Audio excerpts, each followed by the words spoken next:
Vamos a Lucas capítulo 15 en el versículo... Vamos al versículo 11. Antes de comenzar allí, les recuerdo lo que dice Génesis 1:1. En el principio creó Dios los cielos y la tierra. Pero saben, cuando Dios creó la tierra, ¿en quién estaba pensando?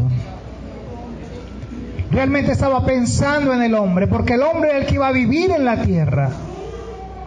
Y él iba a empezar a proveer con anticipación todo lo que él necesitaba.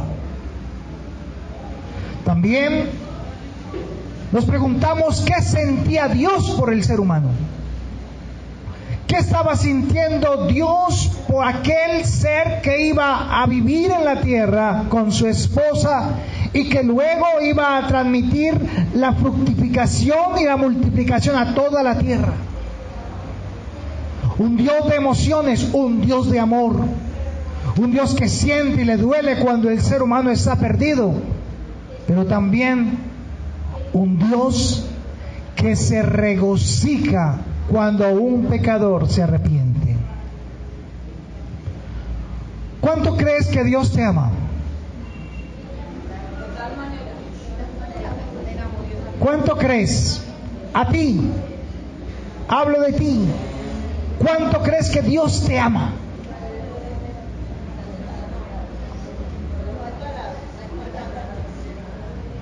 ¿Verdad que no podemos ponerle un número? No podemos ponerle un porcentaje.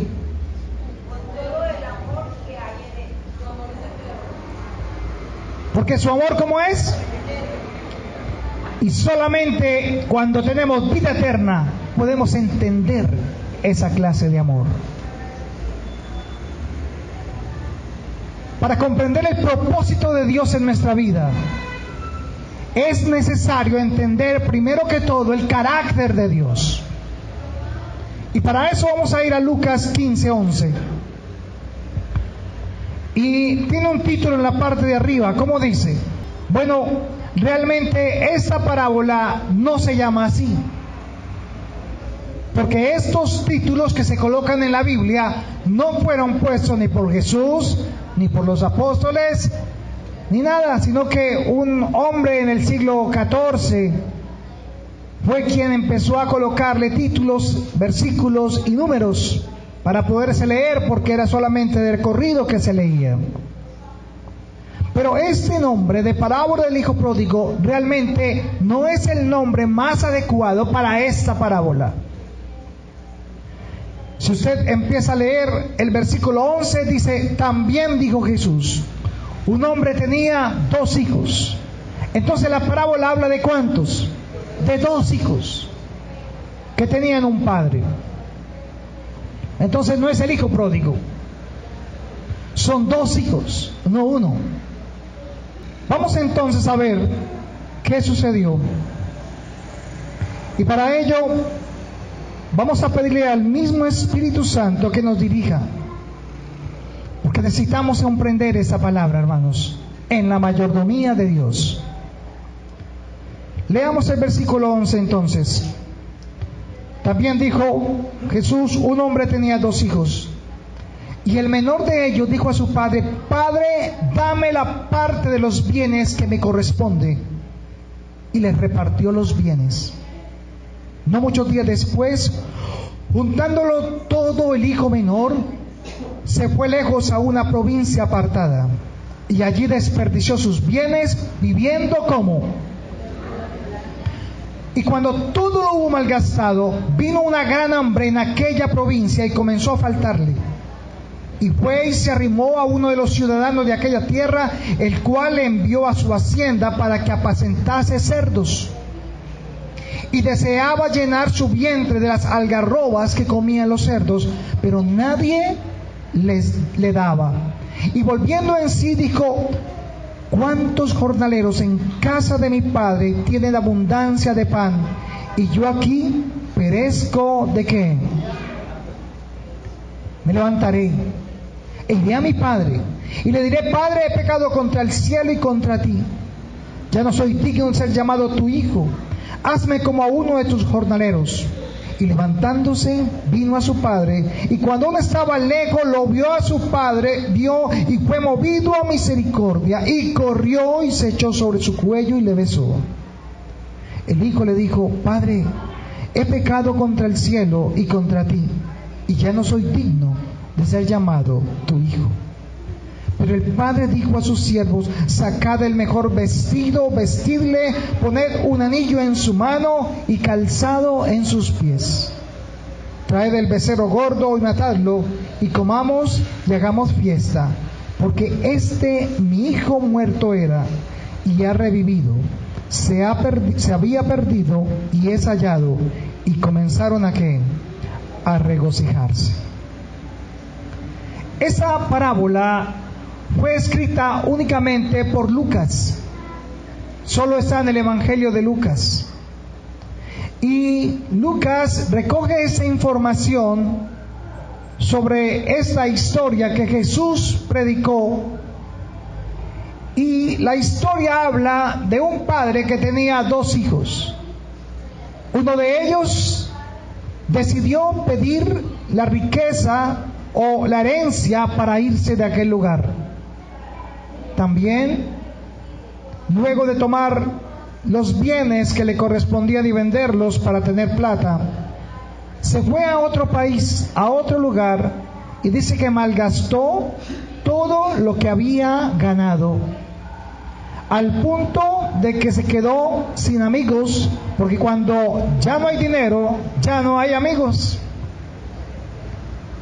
Y entonces había tanta hambre en ese país, que la gente estaba padeciendo mucho, y ese hombre, sin nada que hacer ya, habla con un hombre que le invita para que vaya a alimentarse de las algarrobas con que se alimentan los cerdos.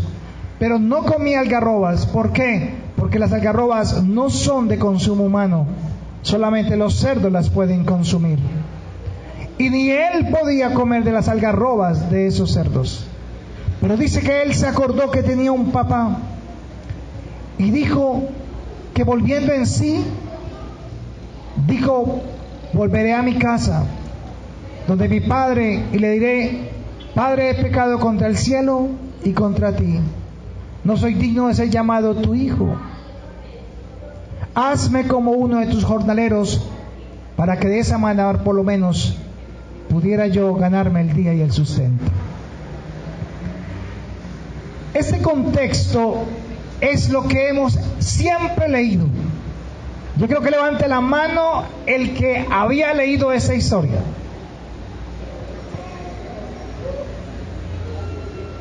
Casi todos, ¿verdad? Y siempre hemos pensado que esa historia trata del hijo pródigo. Pero realmente el Señor me llevaba un poco más allá a entender esta palabra y cómo aplicarla para la mayordomía de Dios. Para entender correctamente el contexto, tenemos que ir a Lucas 15, versículo 1. Y miremos el trasfondo del por qué Jesús está diciendo lo que está diciendo. En el versículo 1 dice que se acercaban a Jesús todos los publicanos y los pecadores para oírle. Y los fariseos y los escribas, ¿qué hacían? Murmuraban diciendo: este a los pecadores recibe y con ellos come. Y entonces Jesús interrumpe para hablarle a ellos, a los fariseos y a los escribas, porque murmuraban de que Jesús, si fuera quien decía que era, ¿cómo era posible que se juntara con pecadores y comiera con ellos cuando eso algo era inmundo? Por su lado, los fariseos y los escribas consideraban que ellos eran como santos, limpios y que no se contaminaban con el pecado. Entonces Jesús utiliza 3 parábolas para hacerle entender a ellos lo que es el amor, lo que es el amor de Dios al ser humano, porque su religiosidad no les permitía entender el amor de Dios. Jesús usa estas parábolas para responder a la murmuración que ellos dicen. Y por eso la parábola con la que se comienza Lucas 15:1 es la parábola de la oveja perdida.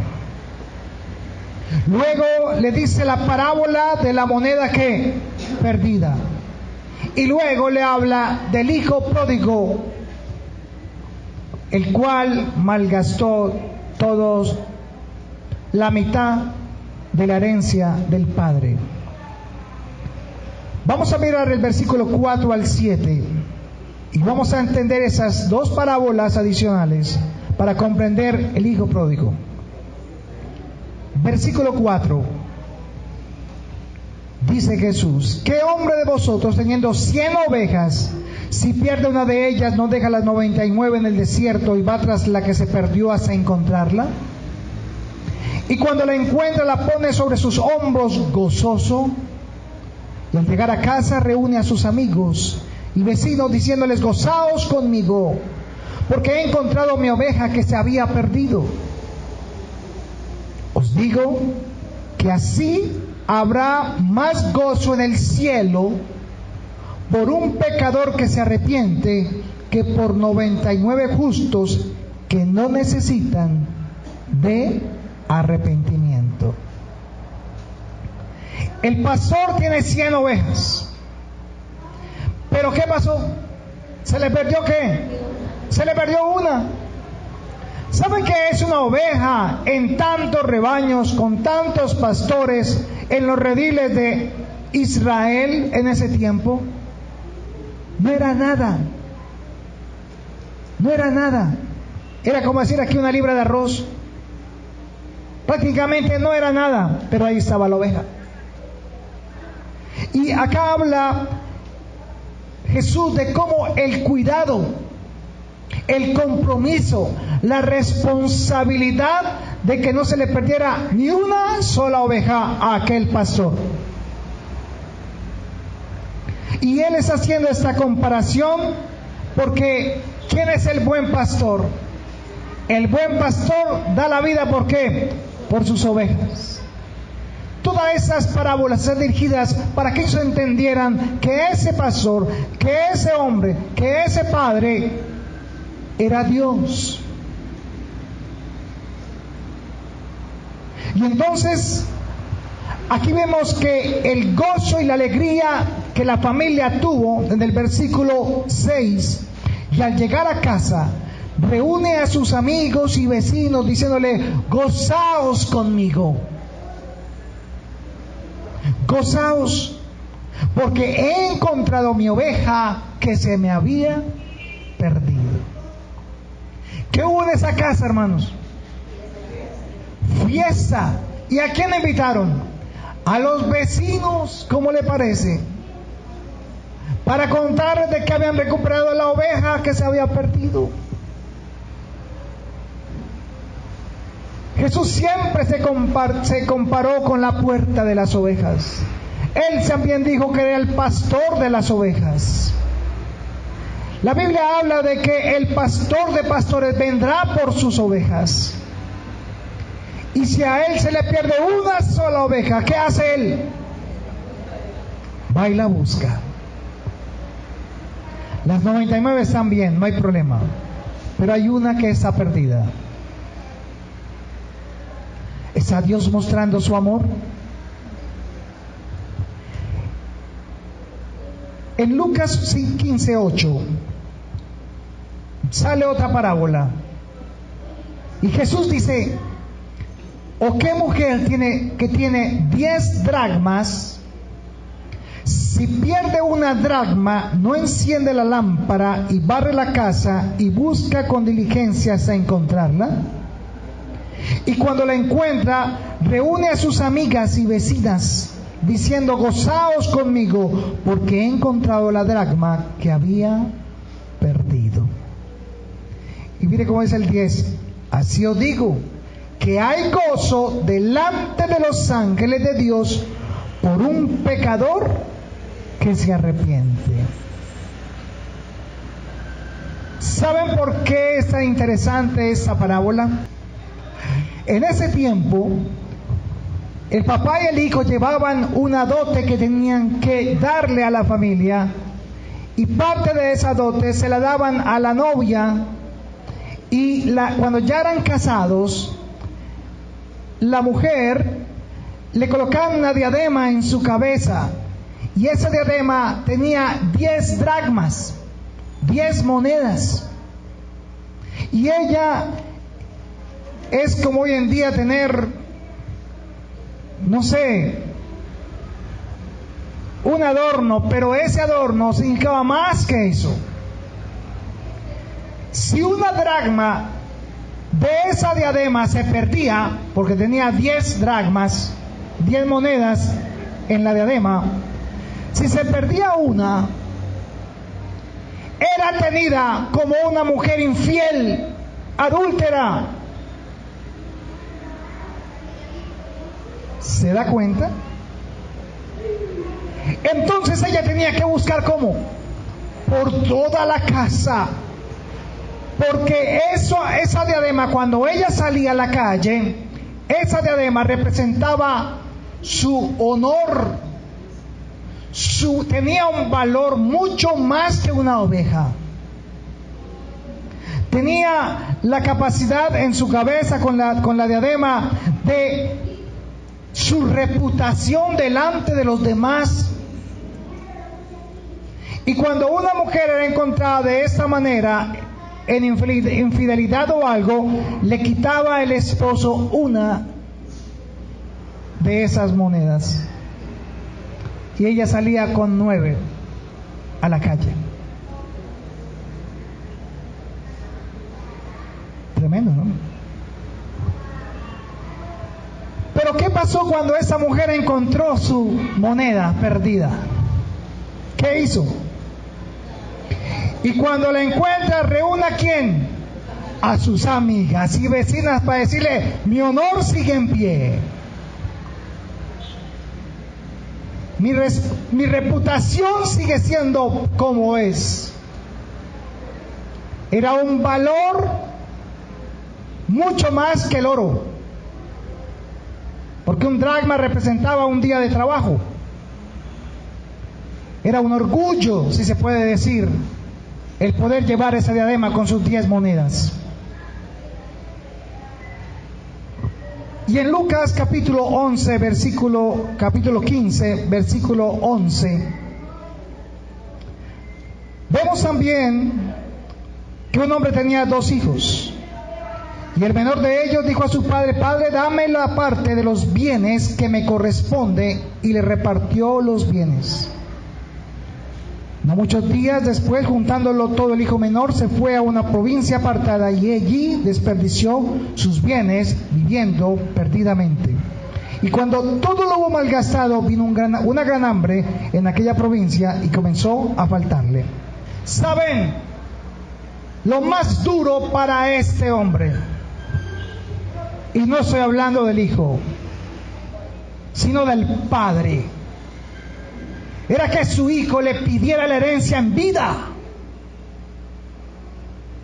Porque la herencia es después de que él muere, pero él la está pidiendo en vida. Está usurpando y está irrespetando a su padre. Y fuera de eso le dice, dame la parte de los bienes que me corresponde. Y cuando dice, y le repartió los bienes, es porque tenía ¿cuántos hijos? 2, no 1. Entonces le dio la mitad de todo lo que tenía de sus bienes. Lo más chistoso es cuando dice allá abajito: no muchos días después, juntándolo todo, el hijo menor se fue.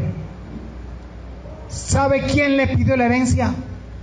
El hijo menor, cuando no tenía ni siquiera el derecho de hacerlo.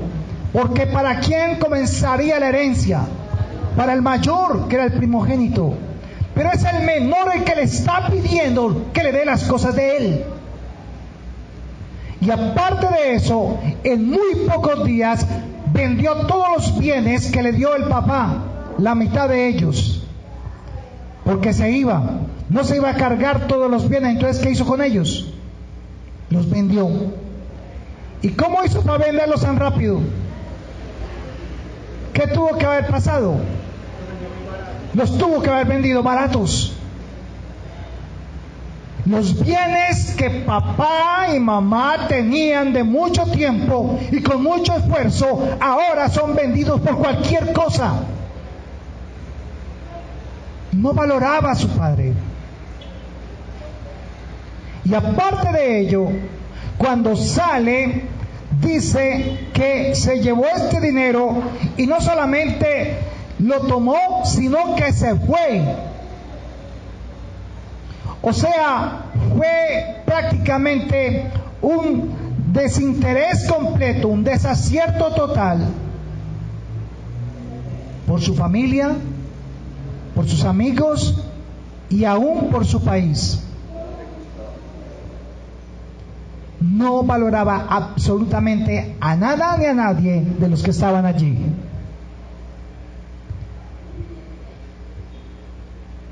En la primera parábola,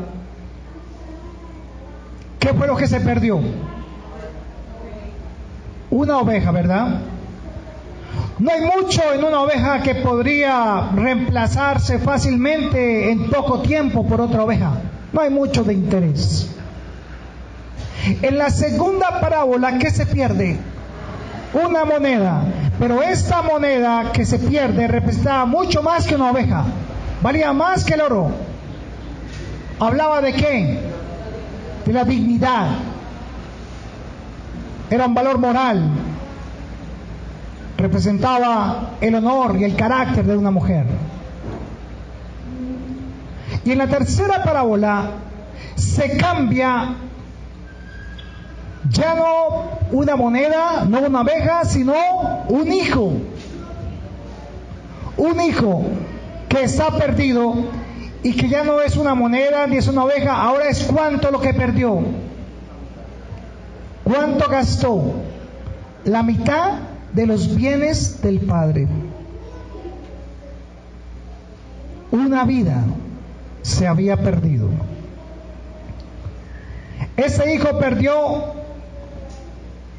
la honra, perdió la riqueza, perdió la autoridad, perdió la dignidad. No valía nada, estaba muerto en vida. Así que el centro de esas parábolas, hermanos, no es la moneda, no es la oveja, ni es el hijo. El centro de esas parábolas es el amor de Dios por la humanidad, por el amor con que Dios te ha amado a ti y a mí. Si usted el versículo 7 lo lee, dice: os digo que así habrá más gozo en el cielo por un pecador que se arrepiente. ¿Qué hay en el cielo cuando un pecador se arrepiente? ¿Fiesta? ¿Qué dice allí? ¿Fiesta o gozo? ¿Y el gozo es de qué? ¿Cómo así? ¿Dios se goza? ¿Y cómo se gozará Dios? Imagínense. ¿Qué es lo que le produce gozo a Dios? ¿Cuándo un pecador qué?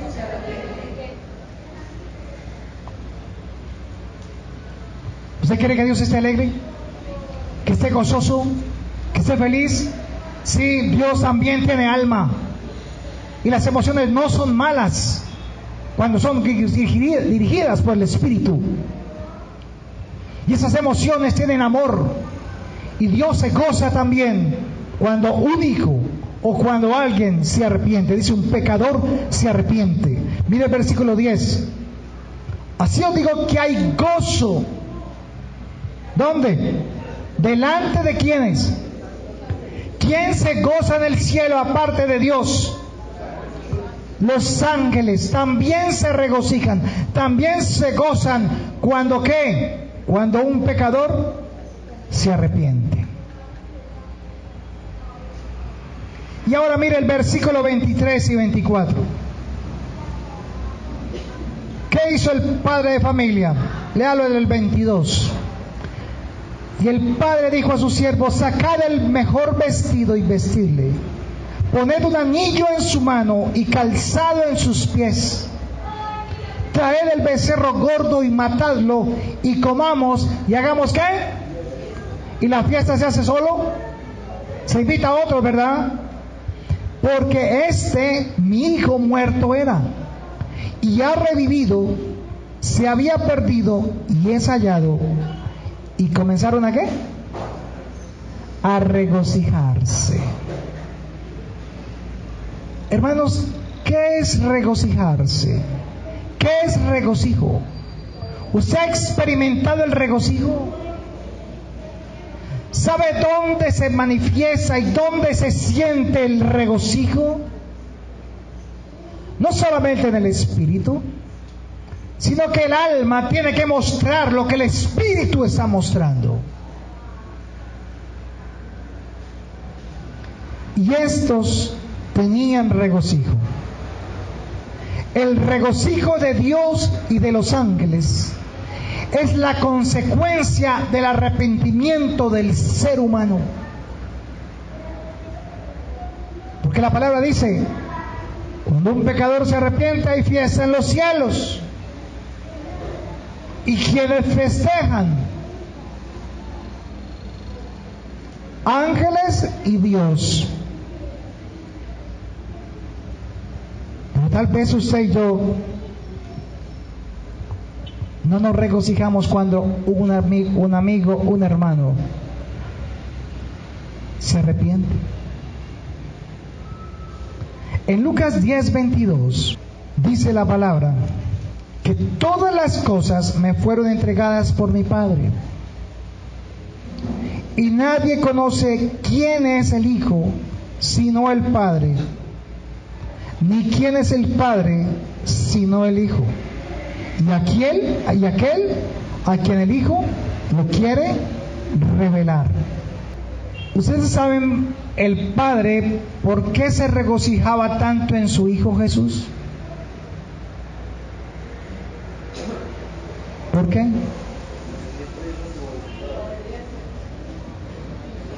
Él dijo, este es mi Hijo amado en el cual tengo ¿qué? ¿Por qué? Cuando usted tiene complacencia con su hijo, ¿usted qué siente? Usted se regocija, ¿verdad? Usted se siente gozoso. Jesús, si hacía algo, era dar a conocer al Padre. Y eso le traía gozo a su Señor. Cuando usted lleva la palabra, cuando usted comparte el mensaje, cuando usted transmite eso a aquellos que necesitan hoy porque están perdidos, hay fiesta en los cielos. Pero hay más fiesta y hay gozo y regocijo cuando ese hombre o esa mujer toman una decisión y dicen, Señor, he pecado. He pecado. Así que les pregunto nuevamente, ¿cuánto Dios te ama?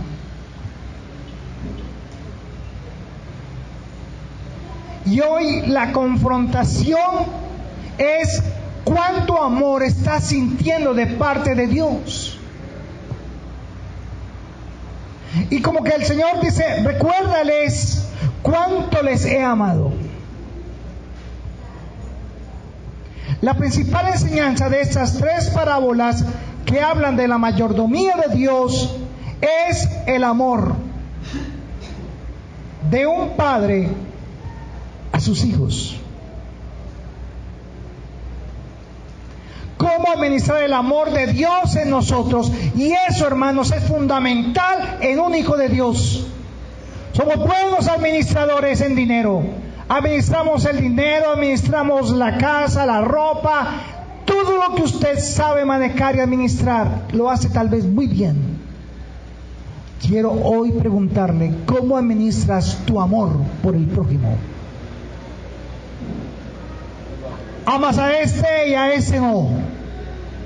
A este le perdono y a este sí. Y entonces es tu yo tratando de dar un amor de Dios que no lo tienes. El amor dice que no se jacta, no se envanece, no espera nada. Todo lo que lo soporta. Ese es el amor de Dios, no el tuyo. Y hoy el Señor me enseñaba esto para decirme, ¿cuánto amas a mis hijos? ¿Cuánto lo amas? A este lo amas más, a este menos, a este porque te da y a este porque no te da, a este porque tiene y a este porque no tiene. ¿Por qué no miras cómo yo amo a mis hijos?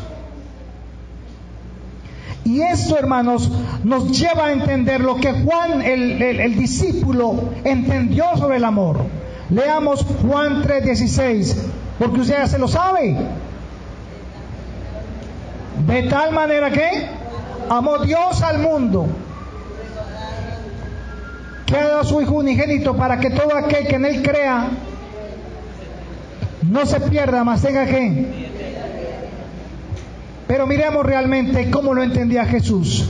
Juan capítulo 17, versículo 24. Y aquí está Jesús orando a su Padre, diciendo, Padre, aquellos que me has dado, quiero que donde yo estoy, también ellos estén conmigo. ¿Cuál es la petición de Jesús? Que lo que Dios le ha dado a Él, los que Él le ha dado a Jesús, también pueden estar ¿dónde? Ahí con Él. Que disfrute de cuántas cosas, de todas, para que vea mi gloria que me has dado, porque me has amado desde antes de la fundación del mundo. Y después le dice, Padre, ¿qué? Justo. El mundo no te ha conocido, pero yo te he conocido, y estos han conocido que tú me enviaste. Y les he dado a conocer tu nombre, y lo daré aún a conocer, para que el amor con que me has amado esté en ellos y yo en ellos. ¿Usted quiere saber si Jesús vive en su corazón?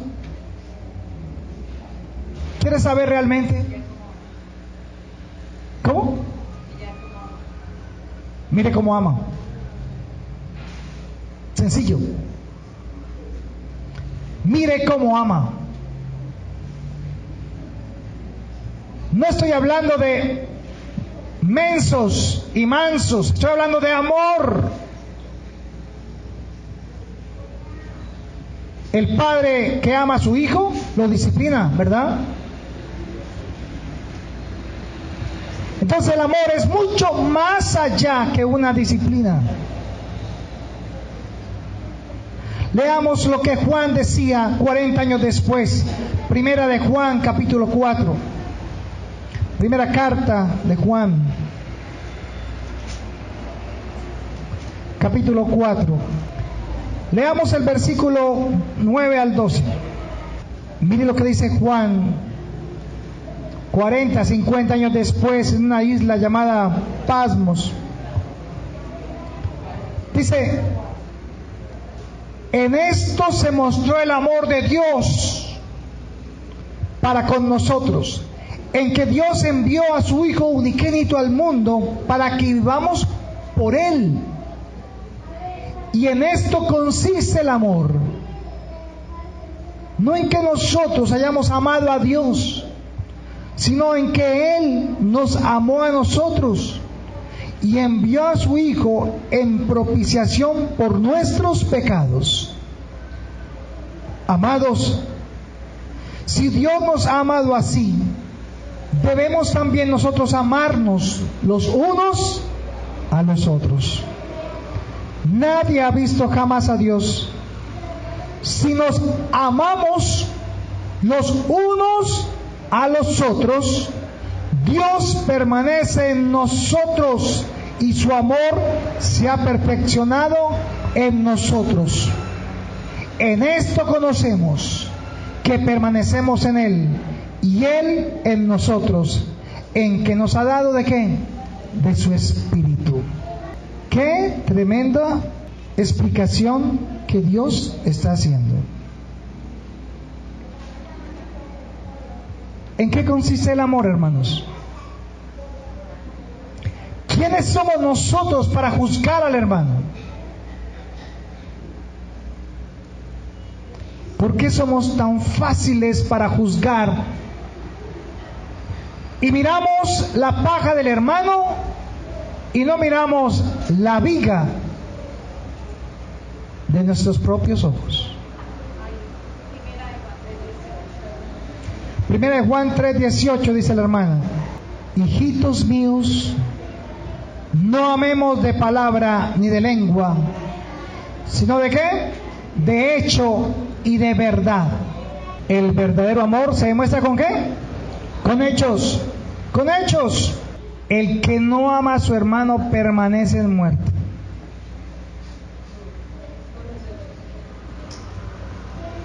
Vamos a Lucas capítulo 15, versículo 25.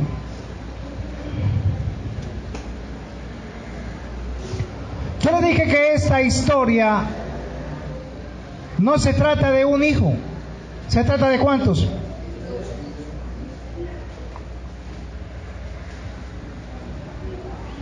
¿Sabe? El primer hijo es ese pecador empedernido, ese pecador que no disimula nada, ese pecador que muestra a la distancia lo que hace y lo que dice que hace. Y es el que habla de las mujeres, el que habla de los hombres, el que no le importa nada. Lo hizo y ya. Por eso Jesús toma el ejemplo del hijo pródigo. El hijo menor hizo lo más bajo, de lo más vil, de lo que los escribas fariseos podían imaginarse. Ellos mismos decían: ¿quién podrá hacer eso? Ninguno de Israel hace eso. Es lo más bajo y lo más vil, es un pecador. Y sin embargo el padre, cuando lo vio, ¿qué hizo? Versículo 25.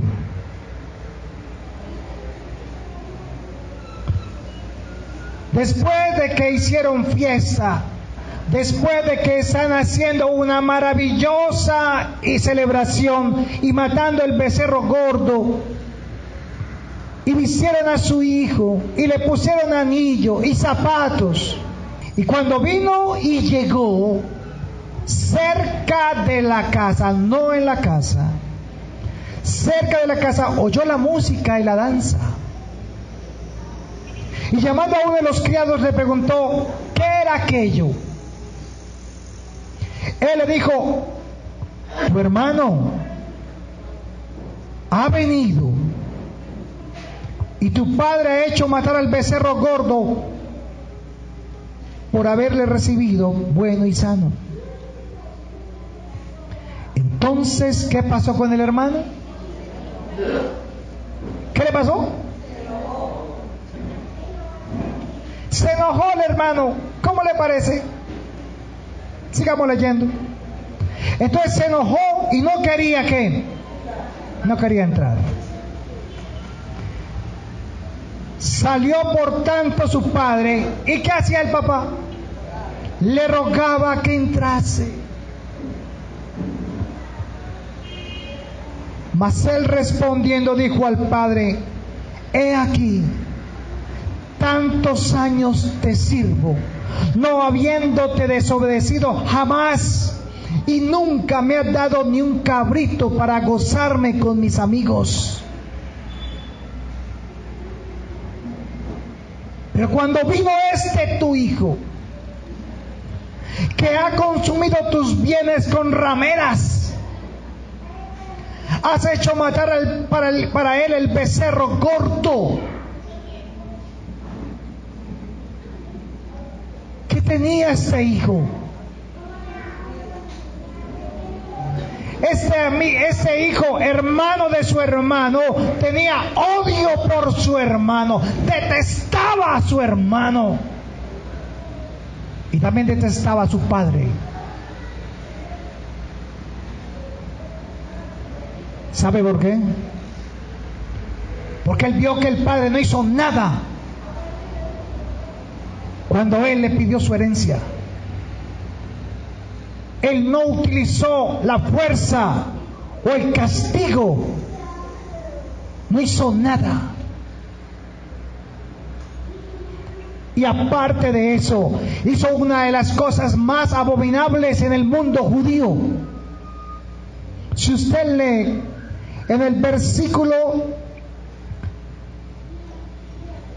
22,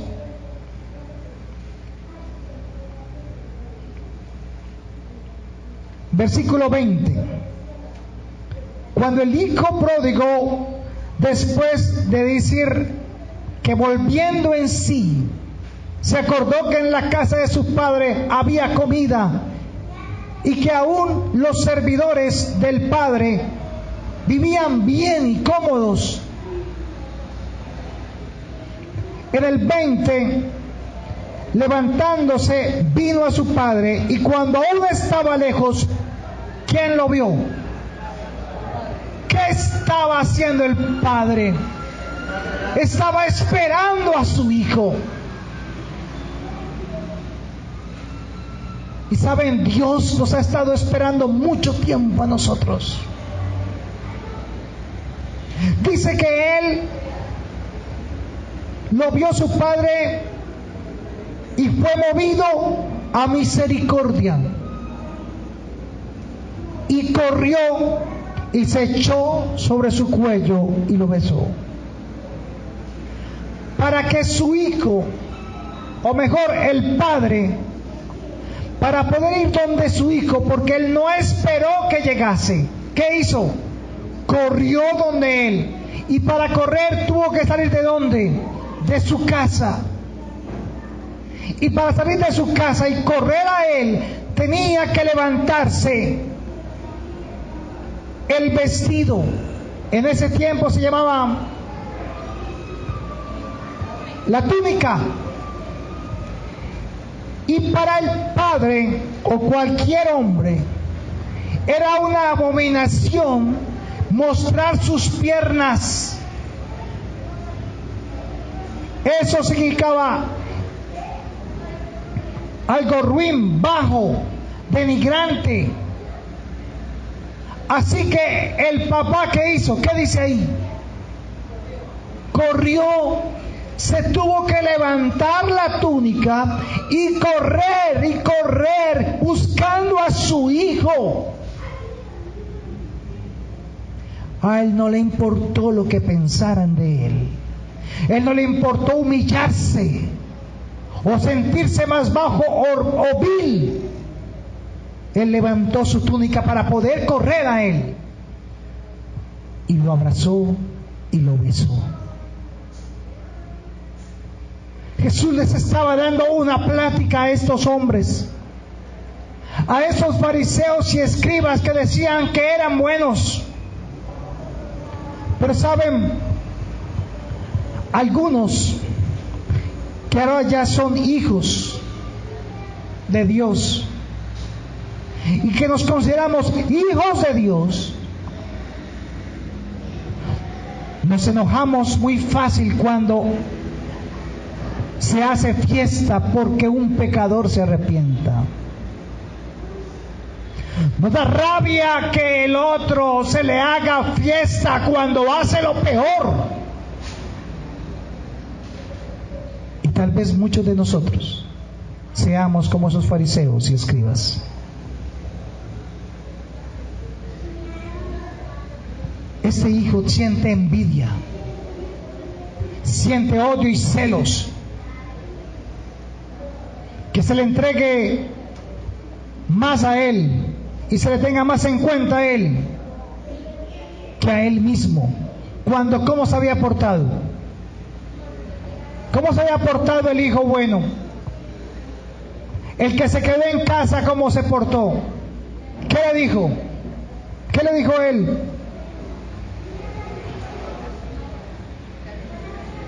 He aquí tantos años te sirvo, no habiéndote desobedecido jamás, y nunca me has dado ni un cabrito para gozarme con mis amigos. ¿Sabe? El orgullo no nos permite ver el regocijo y el amor de Dios por un alma perdida.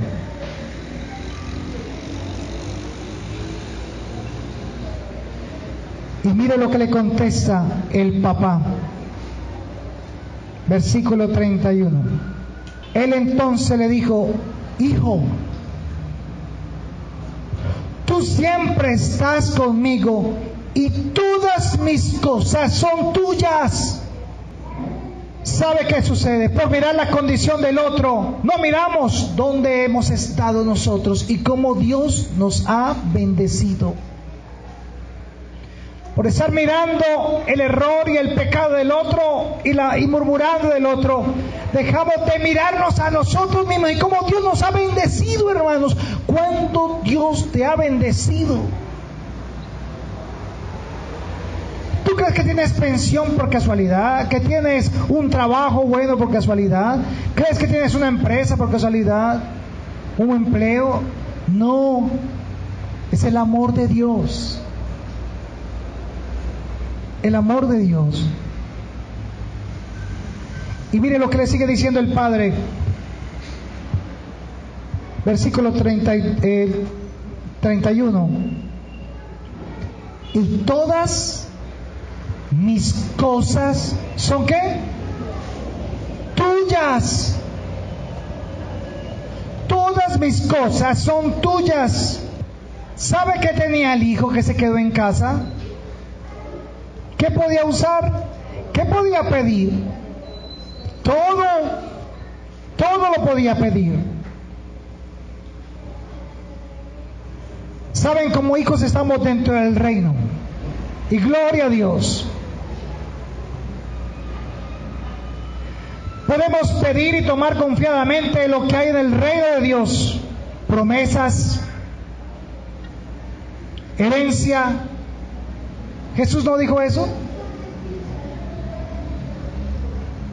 A mi Padre os ha placido daros ¿qué? El reino. ¿Y qué decía Pablo? Herencia suya somos.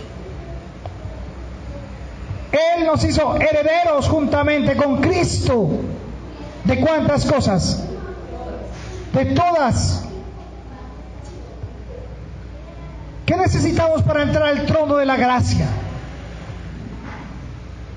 A ese lugar santísimo, ¿qué necesitamos? ¿Tenemos que pedir permiso? No. ¿Cuántas veces podemos entrar al lugar santísimo? Porque alguien pagó el precio por eso, por amor. ¿Y quién fue?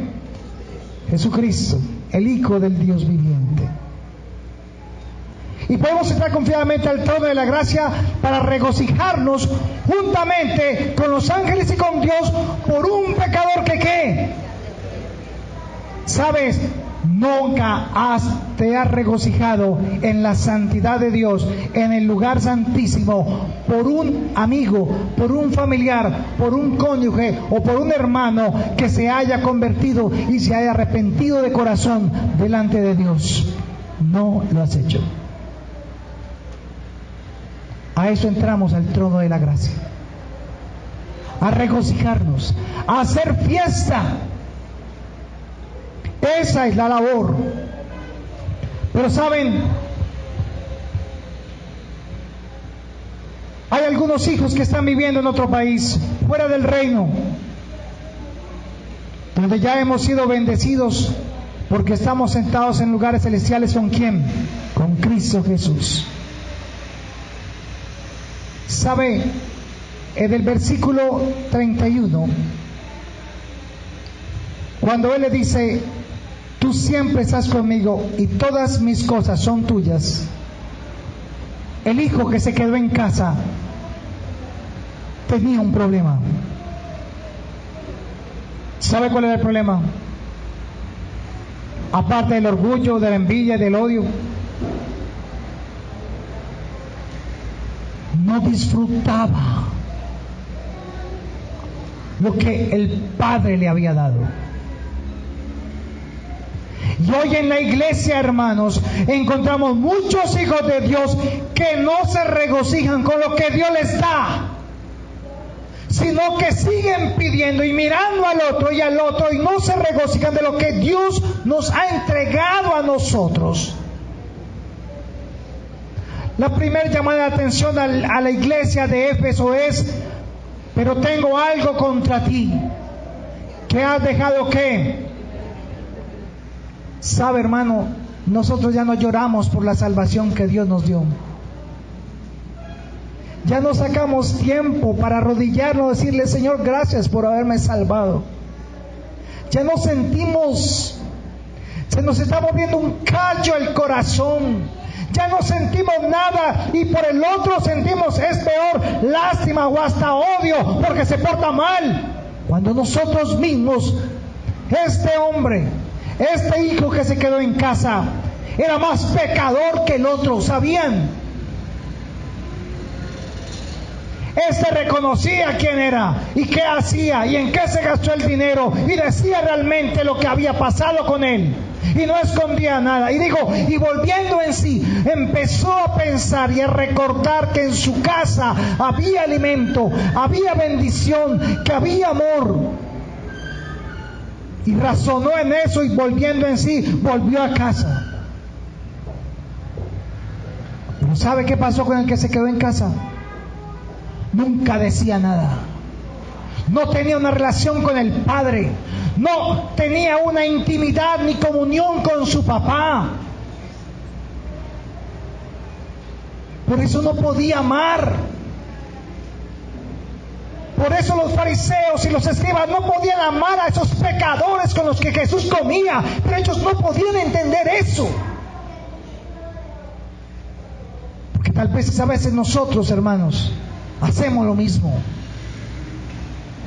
No nos regocijamos por uno que esté aprendiendo la palabra. No nos regocijamos por aquel que podemos ayudar. No, ¿qué miramos? El pecado de él, el pecado, y lo queremos clavar y crucificar como Cristo. ¿Sabe qué hizo el hijo que se quedó en casa? Mató a su papá. Ahí no está escrito. Pero ¿qué hicieron los fariseos y los escribas con el Padre que vino a la tierra en la persona de Jesús? Lo crucificaron. Lo crucificaron. No tuvieron misericordia, no tuvieron amor, no tuvieron humildad para reconocer que Él era el Hijo de Dios. Dios en la tierra, Emmanuel, Dios con nosotros. Eso es. Por eso el hermano mayor no disfrutaba de buena relación con su padre. Pero el padre nunca rompió la relación con ninguno de sus dos hijos. Siempre esperó. Como hijos debemos regocijarnos con esos hermanos que se van juntando cada día al reino de los cielos. Amén. Podemos entrar confiadamente al trono de la gracia. Al contrario del hermano del hijo pródigo, nosotros debemos sentirnos gozosos de ver cómo nuestros hermanos van llegando uno a uno al reino de los cielos. Y debemos sentir regocijo por eso. Por eso hoy la invitación es para que usted, hermano, se evalúe. Haga una autoevaluación. Si usted siente el gozo del Señor cuando un pecador se arrepiente. Eso es lo que experimentamos mi esposa y yo cada día cuando llevamos un discipulado. Y vemos que esa persona sigue haciendo lo malo, y sigue haciendo lo malo, y sigue haciendo lo malo, y nosotros seguimos con la palabra, y seguimos con el mensaje. Todavía quiere, hermana, sí, entonces le seguimos dando palabra, y le seguimos dando palabra, y no nos importa lo que está haciendo, porque no lo estamos juzgando. Porque ¿cuántos entonces habrían acá como los fariseos y escribas? Eran pecadores hipócritas. Tenían los pecados escondidos, mientras por lo menos el hijo pródigo lo decía claramente y hacía en qué se gastaba la plata y hacía todo eso, no queriendo decir que estaba bien, pero se arrepintió. Mientras muchos de nosotros, hermanos, allá dentro del corazón somos pecadores hipócritas. ¿Por qué no sacamos el pecado al flote? ¿Por qué no lo sacamos a mostrarlo? Nadie sabe, quedemos bien delante de todos. Pero adentro sabemos que le hemos fallado a Dios.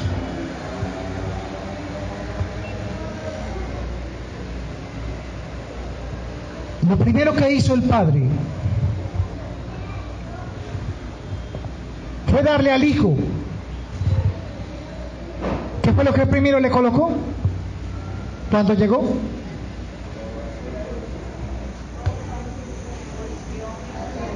...22... Pero el padre dijo a su siervo: sacad el mejor vestido y vestidle.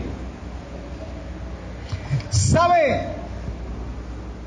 El arrepentimiento sincero, Dios lo conoce. Dios no te está pidiendo que seas perfecto, no, sino que seas ¿qué? Sincero. Este hombre, aunque hizo y despilfarró toda su herencia, la mitad de la herencia de su padre, ¿sabe? Volviendo en sí, fue sincero. Volveré a la casa de mi padre, me levantaré, iré a mi padre y le diré: Padre, he pecado contra el cielo y contra ti. Por eso dice que no amemos solamente de palabras, sino de qué, de hecho. Él no solamente lo pensó, sino que lo hizo. Y cuando fue entonces ese proceso de arrepentimiento que tenía, sabía que había pecado primero contra Dios y que a su padre lo había también hecho sentir muy, pero muy mal. Y lo primero que le colocó fue el vestido. ¿Y el vestido qué significaba? Dignidad. Jesús dice en su palabra por medio de Pablo que Él nos revistió. Cuando estábamos muertos en sus delitos y pecados, y tú llevaste al arrepentimiento, entonces Él nos vistió con vestido ¿qué? De lino ¿qué? Fino, nuevo, puro, resplandeciente.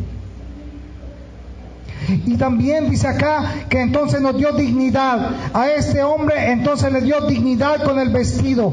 Pero también dice, y poner anillo en su mano. ¿Sabe qué era el anillo? ¿Qué podían hacer con el anillo? Marcar con un sello y parafina, y se marcaba un sello donde se mandaban los decretos. O sea, le dio ¿qué? Autoridad. Porque él había perdido todo esto. Él había perdido esas tres cosas. Había perdido la posición y había dejado de cumplir la función que le había sido encomendada como hijo. También había perdido su autoridad y por ende había perdido su identidad. Esto fue lo que hizo el papá. Le volvió a dar posición, dignidad y autoridad. ¿Cómo creen que se sentiría ese hijo?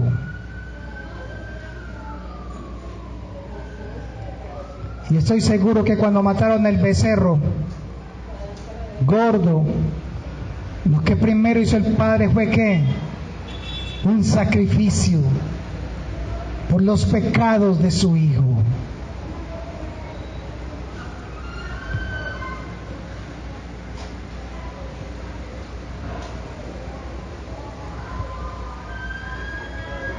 Regocijaos, dice Jesús, regocijaos, porque tu nombre está escrito en el libro de la vida. Romanos 8:32 para terminar, mientras pasa el grupo de alabanza acá al frente. Romanos 8:32.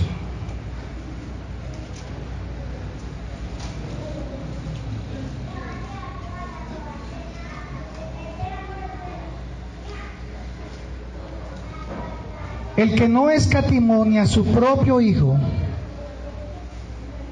sino que lo entregó por todos nosotros, ¿cómo no nos dará también con Él todas las cosas? ¿Sabe cuál era el problema con el hijo que se había quedado en casa? ¿Qué le dijo el padre? Hijo, tú siempre estás conmigo. Todo lo mío es ¿qué? Tuyo. ¿Sabe qué pasa con nosotros? A causa del pecado, ese pecado escondido, ese pecado que usted lo conoce, ¿sabe qué hace el pecado? No lo deja a usted ir a tomar lo que Dios ya le entregó. Y por eso usted sigue sufriendo y sigue pidiendo cuando Jesús dijo, consumado fue, ya lo hice todo, ya pagué por tus pecados. Pero nosotros, hermanos, como hijos, no estamos dando el paso de fe. Y no estamos yendo a tomar las bendiciones que Él ya nos prometió. Porque ya estamos sentados en lugares celestiales en Cristo Jesús. Amén. Ese es nuestro problema.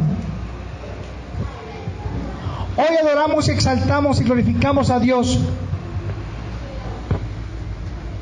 Y un día fuimos como el hijo pródigo. Pero es hora de que ya no seamos hijos pródigos. Pero tampoco es tiempo de ser el otro hijo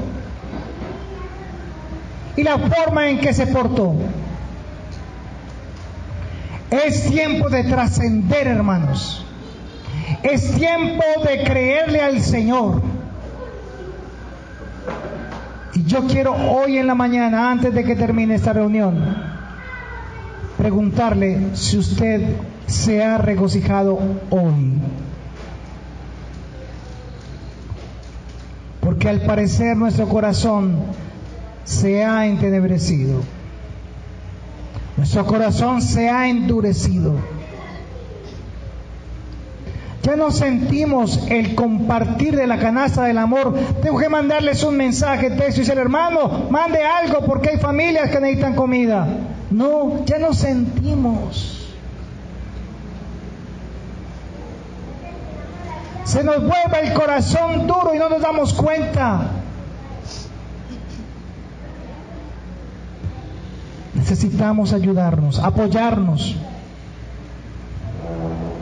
Y esto, hermano, también tiene que ver con la mayordomía de Dios, el amor de Dios. ¿Cómo nosotros administramos el amor de Dios? Él dice que el amor es sufrido, es benigno, todo lo soporta, no se jacta. ¿Qué más? no se envanece, no busca lo suyo propio. Y lo más tremendo, todo lo soporta. Usted ya es salvo, pero otros necesitan ser salvos. Otros necesitan oír de esta palabra. Así que, ¿por qué no hacemos algo para irnos? ¿Por qué no nos regocijamos un momentico en el Señor?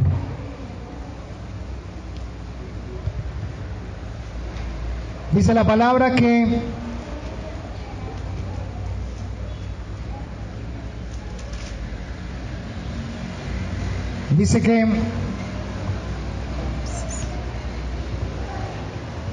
recuerda por tanto de dónde has caído y arrepiéntete y haz las primeras obras, pues si no vendré pronto a ti y quitaré tu candelero de su lugar si no te hubieres arrepentido.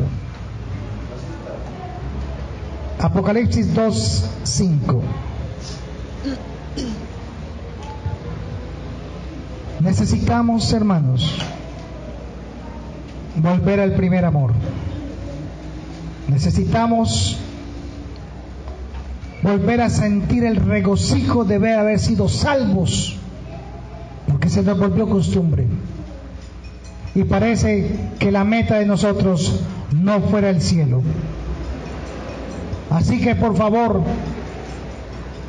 yo le voy a pedir que oremos al Señor, pero también que cuando terminemos, si usted siente regocijo por la salvación que Dios le ha dado, entonces usted se regocijará con la alabanza que vamos a hacer.